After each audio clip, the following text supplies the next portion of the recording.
विद्यार्थी मित्र, पाठीमागच्या तासाला आपण जे पेपर थर्ड मधलं पहिलं प्रकरण चालू आहे त्यातल्या शेवटच्या टप्प्याकडे आलेलो आहे. आपण थ्री फेज मोटरची तपासणी कशा पद्धतीने करतात.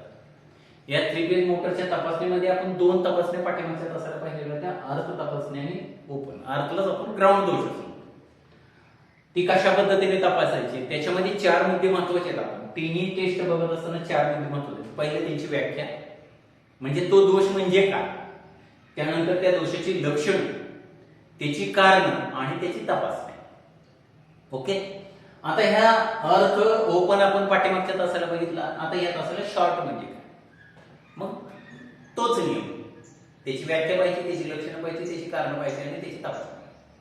शॉर्ट म्हणजे काय, दोन वायर विद्युत दृष्ट्या एकत्र येणे, त्याला शॉर्ट दोष म्हणतात. किंवा दोन कंडक्टर विद्युत दृष्ट्या एकत्र येणे, त्याला शॉर्ट दोष. विद्युत दृष्ट्या हा शब्द महत्वाचा आहे. मोटर रिवाइंडिंग मध्ये एका स्लॉट मध्ये एका तारेच्या अनेक वेळे असतात, 30, 40, 50, 60 सगळे एकत्र असतात. म्हणजे ते एकत्र आहेत याचा अर्थ शॉर्ट नाही, पण त्यातलं इन्सुलेशन जर दोन वायरवरचं निघालेलं असेल आणि त्या एकत्र आल्या तर त्याला विद्युत दृष्ट्या एकत्र असं म्हणतात. म्हणजे शॉर्ट दोष म्हणजे काय, की ज्या दोषामध्ये दोन कंडक्टर किंवा दोन वायर विद्युत दृष्ट्या एकत्र येतात त्याला शॉर्ट दोष असं म्हणतात. त्याची लक्षणं काय, पहिलं लक्षण आहे ते मोटरचं शॉर्ट असेल तर फ्यूज जातो, मोटर गरम होते आणि जर सतत चालू राहिली तर ती जाळण्याची शक्यता असते. फ्यूज जातो, गरम होते आणि ती जाळण्याची शक्यता असते. ही लक्षणं देते. कारण काय, तर वायर बसवत असताना त्या वायरवरचं इन्सुलेशन निघालेलं असेल तर ते एकत्र आलेले असते. एक. दुसरं, जॉईंट असतील ते जॉईंट एकत्र आलेले असतील, सप्लायच्या वायर दोन एकत्र आले असेल तर ती शॉर्ट दोष होण्याची कारण आहे. म्हणजे आपण या ठिकाणी लक्षात ठेवा, तीन मुद्दे आपण बघितले. शॉर्ट दोषाची व्याख्या पाहिली, शॉर्ट दोषाची त्याच्यानंतर लक्षणं पाहिली आणि शॉर्ट दोषाची कारणं पाहिली. आता ह्या शॉर्ट दोषाची तपासणी करत असताना कशा पद्धतीने करायचं, तर याच्यात तपासण्या तीन पद्धती. खरं तर गेल्या वर्षी आपण 5 पद्धती बघितल्या. मुख्य वापरण्यात येणाऱ्या ह्या 3 पद्धती. शॉर्ट दोषाची अॅमीटर पद्धत आहे, दुसरी फेस टू फेस आणि ग्राउंड पद्धत. ह्या दोन जास्त विचार करतात. अॅमीटर पद्धतीमध्ये काय केलं जातं, त्या मोटरचं कनेक्शन डेल्टा मध्ये असेल, स्टार मध्ये असेल, ज्या पद्धतीने असेल ते काय त्या पद्धतीने करायचं. त्या प्रत्येक फेजच्या सिरीज मध्ये 3 सारख्या रेंजचे 0 ते 10 असेल किंवा 0 ते 5 अँपिअर असेल, त्या रेंजचे त्या ठिकाणी अॅमीटर जोडायचे. त्यांना इकडं मेन स्विच मधून सप्लाय द्यायचं अॅमीटर पद्धती. खरं तर याच्या अनेक पद्धती. तापमान पद्धत आहे, तापमान म्हणजे हाताने चेक करायचं. ती मोटर गरम झाली तर ओळखायचं शॉर्ट, पण त्याच्यावरती तंतोतंत ते खरं मानलं जात नाही, म्हणून आपण त्याला सुधारित आणि नेहमी वापरण्यात येणार. अॅमीटर पद्धतीमध्ये काय करतात, त्या मोटरला 3 फेज सप्लाय देतात आणि 3 अॅमीटर सिरीज मध्ये जोडतात. आता 3 अॅमीटर सिरीज मध्ये जोडले तर लक्षात ठेवायचं त्याचं येणारं रिडिंग तिन्हीचं कसं असलं पाहिजे, सारखंच असलं पाहिजे. जर एखाद्या अॅमीटरचं रिडिंग जर जास्त असेल तर तो फेज शॉर्ट आहे असं समजायचं. म्हणजे याच्यातून 5 अँपिअर, याच्यातून 5 अँपिअर आणि याच्यातून 7.5, 8, 9 जर अँपिअर प्रवाहात असेल तर ओळखायचं की सीधे शॉर्ट आहे असं समजायचं. पण तरी ही पद्धत तंतोतंत खरी नसते. कारण का, एक फेज हा दुसऱ्या फेजची अंतर्गत कनेक्शननी जोडलेला असतो. परंतु फक्त एवढं लक्षात येते की तिन्ही अॅमीटरचं रिडिंग सारखं जर असेल तर त्याच्यामध्ये शॉर्ट दोष नाही. मग ज्याचं रिडिंग जास्त असेल तो फेज शॉर्ट असण्याची शक्यता असते. म्हणजे तुम्हाला परीक्षेला प्रश्न विचारला जाईल की 3 फेज मोटरची शॉर्ट दोष तपासणी अॅमीटर पद्धतीने कशा पद्धतीने घेतात हे सांगा म्हणल्यानंतर 3 फेज मोटरची आकृती काढायची, 3 अॅमीटर जोडायची, त्याला सप्लाय RYB किंवा L1, L2, L3 लाईन 1, 2, 3 यांनी सप्लाय द्यायचा. इथं IC TP स्विच दाखवायचा आणि सांगायचं त्या आकृतीत दाखवल्याप्रमाणे 3 अॅमीटर त्या मोटरच्या सिरीज मध्ये जोडलेले असतात.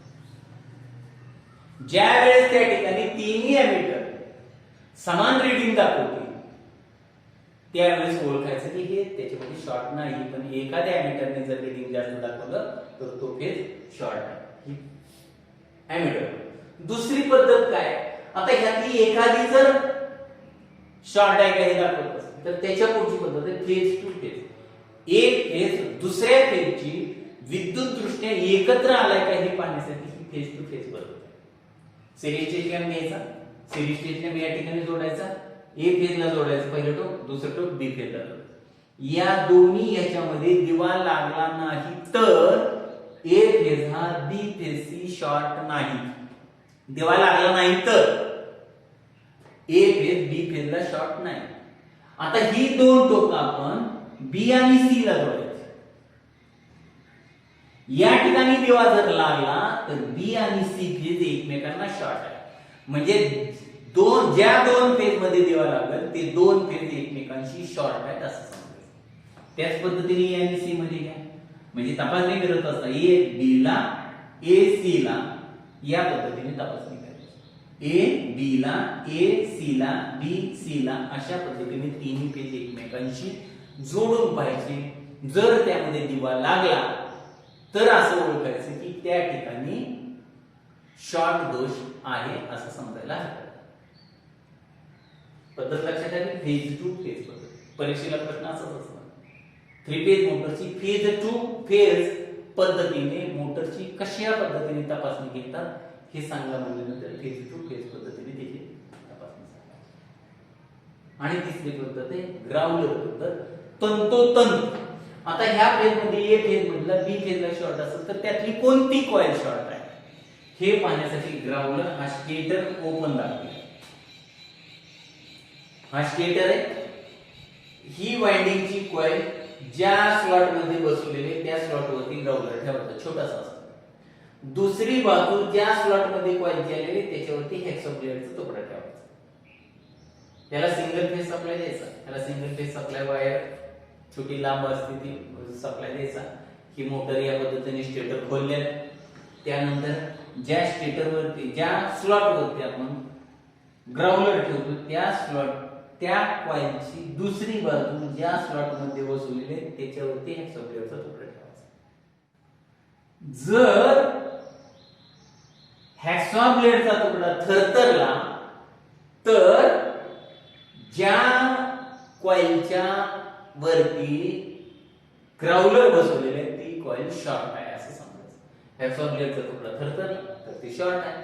तसंच ग्राउंडर पुढे हा सरकवायचा, हेक्सोप्लेअरचा तुकडा पुढे सरकवायचा. ज्या ठिकाणी थरथरणार नाही त्यावेळेस ओळखायचं की ती कॉइल शॉर्ट नाही. म्हणजे त्यातले टर्न्स एकमेकाला शॉर्ट असतील तर डिटेल मध्ये पाहायचं असेल तर ग्राउंडर पद्धत ही अत्यंत महत्वाची. तेवढाच एक कॉइल आपण बाजूला काढून त्या ठिकाणी नवीन टाकून आपण ती मोटर पुन्हा रिवाइंडिंग करू शकतो. अशा पद्धतीने ग्राउंडर पद्धतीने सुद्धा मोटरची शॉर्ट दोष तपासणी घेतली जाऊ शकते. तीन पद्धती लक्षात आल्या. शॉर्ट दोष तपासण्याच्या तीन पद्धती. पहिली ॲमीटर पद्धत, दुसरी पद्धत आहे फेज टू फेज पद्धत, तिसरी आहे ग्राउंडर पद्धत. ॲमीटर पद्धतीमध्ये तीन ॲमीटर सिरीज मध्ये जोडतात. तिन्हीचं रेटिंग सारखं आहे. जर एखाद्याचं रेटिंग जास्त असलं तर तो phase short. Phase two phase पद्धतीमध्ये काय करतात, तीन फेजचे एकमेकांशी दोन्ही phase A B C B C C आणि ए सी ची अशा पद्धतीने सिरीजच्या स्लॅबच्या साहाय्याने तपासणी घेतात. जर त्याच्यामध्ये दिवा लागला तर ते दोन फेज एकमेकांना शॉर्ट आहेत असं समजायचं. त्याच्यानंतर आपण त्यातली एक कॉईल कोणती शॉर्ट आहे बघायची असेल तर ग्राउंडर पद्धतीचा वापर केला जातो. ग्राउंडर पद्धतीमध्ये त्याची तपासणी घेत असताना स्लॉट वरती एक ग्राउंडर ठेवायचा आणि ज्या स्लॉट मध्ये आपण ती कॉईल आहे त्या कॉईलची दुसरी बाजू ज्या स्लॉट मध्ये त्याच्यावरती हेक्सोप्लेअरचा तुकडा ठेवायचा. जर हेक्सोप्लेअरचा तुकडा थरथरला तर ओळखायचं की ती कॉईल शॉर्ट आहे. पण आता नवीन ग्राउंडर मध्ये असं आलेलं आहे की त्याच्यामध्ये इंडिकेटर लाल इंडिकेटर लागला तर ओळखायचं की त्याच्या ज्याच्यावरती आपण ग्राउंडर ठेवलेलं ती कॉईल शॉर्ट आहे. हेक्सोप्लेअरचा तुकडा वगैरे काय ठेवायची आता गरज नाही. आधुनिक ह्याच्यामध्ये असं केलेलं की त्या ठिकाणी लाईट दाखवली, रेड लाईट दाखवली की हेक्सोप्लेअरचा तुकडाच्या ऐवजी रेड लाईट दाखवली तर त्या ठिकाणी शॉर्ट आहे असं समजते. अशा पद्धतीने आपण मोटरच्या तीन तपासण्या अर्थ, ओपन आणि शॉर्ट. अर्थला दुसरं नाव आहे ग्राउंड, ओपनच्या विरोधात किंवा कंटिन्युटी असं म्हणतो, आणि शॉर्ट अशा पद्धतीने तीन तपासण्या पाहिलेल्या. ह्या परीक्षेला 100% कुठली ना कुठली एक टेस्ट परीक्षेला येतच असते. पुढच्या तासाला आपण दुरुस्ती आणि उभारणी पाहूया आणि त्याच्या पुढच्या तासाला हे प्रकरण संपवून त्याच्यानंतर त्याच्या कुठलं घ्यायचं त्याच्यावरती आपण चर्चा करू. ओके.